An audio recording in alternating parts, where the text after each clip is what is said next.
Қалада молда көп қой деп тұрып, далаға шығып кететін. Далада қанша адам бейнамаздар жүр ғой. Ең кемінде тахаратына үйретіп бір сауап алайын деп тұрып, далаға шығып кететін. Сол адамдардың қаншасына тахаратын, намазын үйретіп қайтатын. Әлбетте бұл дінді тарқату үшін үлкен ғалым болуымыз шарт емес, мойнымыздағы міндетіміз.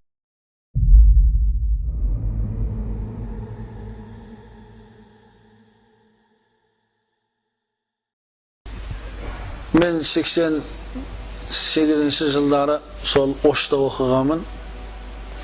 Сонда бір ағамыз болатын, жаңағы кісі маршрут айдайтын. Маршрут айдайтында, сол маршрут айдап кетіп баратып, мінген адамдардың барлығына жаңағы ла иляха иллаллахны айттырады екен. Тіптен кешқұрын ақша тапсыру керек болған уақытында өзінің жанынан ақшаны тапсырып қайтып келіп, сондай қуанып отырады екен. Бұл кісінің әйелі сәл нашаррақ болған. Соншалықты неге қуаныштысың? Үйге бір екінен әкелмейсің. Үйге құр алақан кіріп келесің. Неге соншалықты қуанасың? Әкең ұл тапқандай қуанасың десе, иншалла. Ертең қияметте әкемді көремін, шешемді көремін. Адамдардың ең асыл сатып алған пайғамбар саллаллаху алейхи вассаламды көремін. Мойнымда үлкен қарызым бар еді, сол қарызымды өтеп келдім, алхамдулилла. Мен сонда қайран болатынмын сол кезде. Бұл не айтып жатыр бұл? Мен 8 жыл сол кісіні араласып тұрдым. Ол кісі отырған жерінде уағызын айтатын. Ол үлкен молда емес еді бірақ. 63 жасында Құр'ан үйреніп, тәжбиеден шығарып алдым. 63 жасында. Қалада молда көп қой деп тұрып, далаға шығып кететін. Далада қанша адам бейнамаздар жүр ғой. Ең кемінде тахаратына үйретіп бір сауап алайын деп тұрып, далаға шығып кететін. Сол адамдардың қаншасына тахаратын, намазын үйретіп қайтатын. Әлбетте бұл дінді тарқату үшін үлкен ғалым болуымыз шарт емес, мойнымыздағы міндетіміз, тахаратымыз, ғұсылын, намазын үйретіп, Алланың сауабына жетуге әрекет қылуымыз керек. Таразымыздың ауыр болуына көптен көп әрекет қылуымыз керек. Біз неше құдай тамақтардан қалмаймыз. Бірақ Құран оқи алмаймыз. Жаназаларға бәріміз барамыз, бірақ Құран оқи алмаймыз. Не себеп оған? Мешіт болса, молда болса, имам болса, қарилар болса, неге? Мысалы, қазір Қырғызстанда алатын болса, Қырғызстанда 5000 бүтін қари бар. Біздің Қазақстанда 500 қари бар. Бір Ташкентнің қаласының өзінде 5000 қари бар. Қараңыз. Біз кімден кеміз? Міне ораза уақытында белгілі болады, қариларды біз қайықтан алдырамыз? Қырғызстаннан алдырамыз, Өзбекстаннан алдырамыз, Тәжікстан. Не сонда бір қазақ басы жоқ па, миы жоқ па, оқымайды ма? Жоқ. Кәрелер барады, отырады.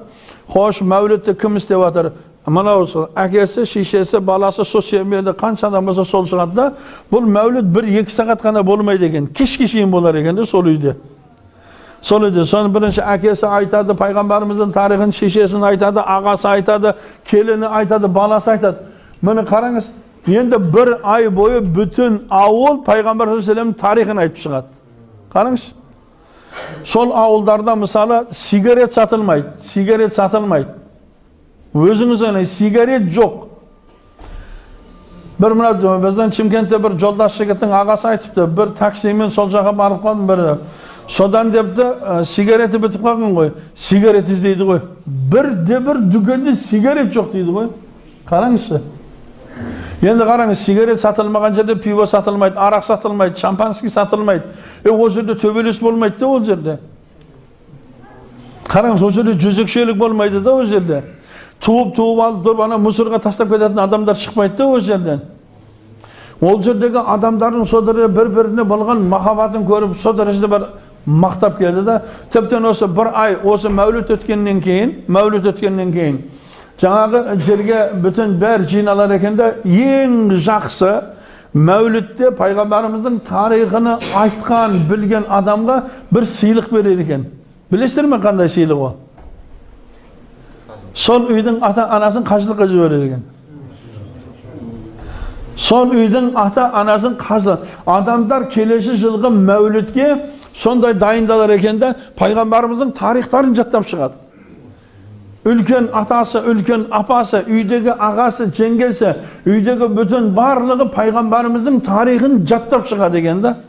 Пайғамбарымыздың тарихын жаттаған адам, пайғамбар саллаллаху алейхи ва саллям тарихын білген адам, біреудің мұрнын бұзбайды, біреудің қызының етегін көтермейді, біреудің малына ұрлыққа қылмайды, ұрлық жасамайды. Бізде қазір ұрлық деген нәрсе сол дәрежеде дамып кетіп жатыр. Малғада тұрған жылқыңды сойып, ішек шабағын бәрін тастап, етін алып кетіп жатыр ғой. О, Қытай ұрлап жатқан жоқ біздің малымызды. Дұрыс па? Біздің малымызды Қытай ұрлап жатқан жоқ, орыс ұрлап жатқан жоқ ана жақта. Біз өзіміз істеп жатырмыз, өзіміздің халқымыз, ағайынымыз, туған туысымыз. Себебі дінді білмегеннен. Міне осы дінге шақырмағандығының нәтижесі болып жатыр да. Демек қараңыз, бірінші білім екен, ең бірінші білім екен, екіншісі оған амал қылу екен, үшіншісі соған шақыру екен. Міне сізбенен біз той қылатын болсақ, бір ай алдын дайындаламыз, дұрыс па? Шақыру хаттың барлығын, о элиталарға басқа шақыру хат дайындаймыз, шақыру хат, дұрыс па? Өтірік па? Ең қымбат шақыру хаттарды не қылып, ойбай құдам, ойбай анау ол депутат, ойбай анау әкім, мұны полиция, мұны тағын бірдеңе. Енді мына жайма халық болады болса, простой шақыру хаттарды деміз жібереміз. Одан да простой болады болса, айта саламыз, Әбдіғаппардың тойына келіңдер деп айтамыз. Шақырамыз. Неге мына Алланың үйіне біз шақырмаймыз? Құдамызды неге шақырмаймыз? Құдамыз бар ғой бәріміздің.